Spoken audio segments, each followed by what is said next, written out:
بسم اللہ الرحمن الرحیم نحمدہ و نصلی علی رسولہ الکریم اما بعد۔ ایک بزرگ کی کچھ باتیں ہیں، سناتا ہوں، اللہ کرے میں بھی اور سننے والے سب باعمل بن جائیں۔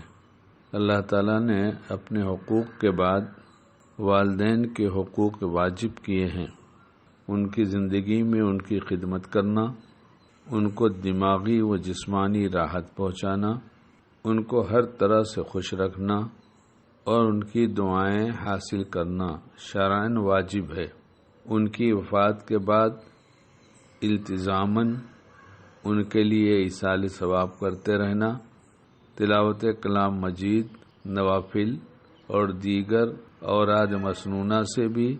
اور مالی صدقہ و خیرات سے بھی، خصوصاً خیرات جاریہ سے، اولاد کا صالح ہونا، نیک اعمال کا عادی ہونا، خود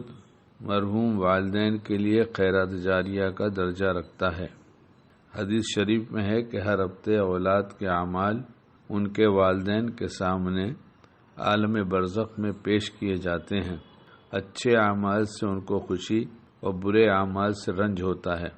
اس لیے بڑے اہتمام کی ضرورت ہے کہ والدین کی روح کو اذیت نہ پہنچے، بلکہ اس کا خیال رکھنا چاہیے کہ نیک اعمال سے اور ایصال ثواب سے ان کو نفع پہنچے۔ جن کے والدین حیات ہیں ان کے لیے کچھ الگ کام ہے، اور جن کے انتقال کر گئے ان کے لیے کچھ اور الگ کام ہے۔ وہ کام سب ہم کر سکتے ہیں۔ اگر حیات ہیں تو سب سے پہلی بات جو آسانی سے سمجھی جا سکتی ہے وہ یہ کہ جس طرح ہم اپنے چھوٹے بچوں کے ساتھ بیٹھ کر خوش ہوتے ہیں اور گھر میں ہم داخل ہوتے ہیں تو ہمارے چھوٹے بچے دوڑ کر ہمارے پاس آتے ہیں اور ابو ابو کرنے لگتے ہیں، اور ہم انہیں پیار کرتے ہیں، ان کی خوشی کا سامان لے کر گھر جاتے ہیں اور ان کے ساتھ بیٹھ کر خوش ہوتے ہیں اور بچوں کو بھی خوش کرتے ہیں۔ یہی عمل ہم اپنے بوڑھے والدین کے ساتھ کرنے لگیں کہ ہم گھر میں داخل ہو کر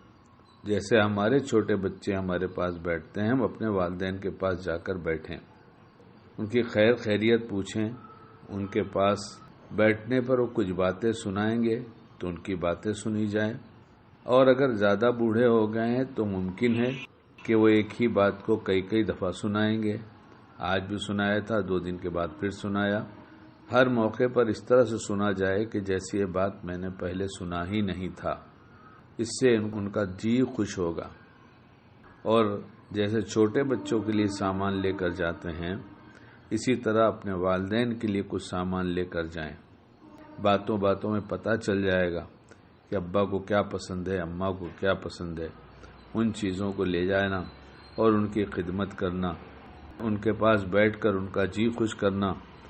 اور اگر انتقال ہو گیا ہے، کوئی ہے نہیں، نہ ماں ہے نہ باپ ہے،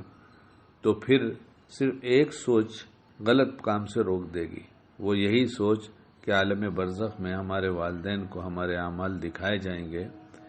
ہم یہ غلط کام کریں گے تو ہمارے والدین کو کتنی تکلیف ہوگی، اور جو والدین کو برزخ میں بھی تکلیف پہنچاتا ہو اس کا کیا حشر ہوگا۔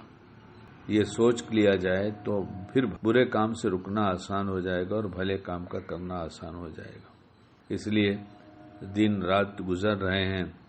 زندگی پوری ہو رہی ہے، ہر بچے کو جوان ہونا ہے، ہر جوان کو بوڑھا ہونا ہے، اور ہر بوڑھے کو موت آنا ہے۔ موت کا معاملہ تو اللہ نے عجیب رکھا ہے، کسی وقت بھی بلا لیں، لیکن ترتیب اکثر یہی ہے کہ بچہ جوان ہوتا ہے، جوان بوڑھا ہوتا ہے اور بوڑھا پن مر جاتا ہے، اور جب چیزیں چاہے اللہ بلا لے۔ اللہ ہمیں ہر کام اس طرح سے کرنے کی توفیق دے جو ہر کام ہمارا دین بن جائے، جس سے ہمارے والدین بھی خوش ہو جائیں اور اللہ بھی خوش ہو جائے۔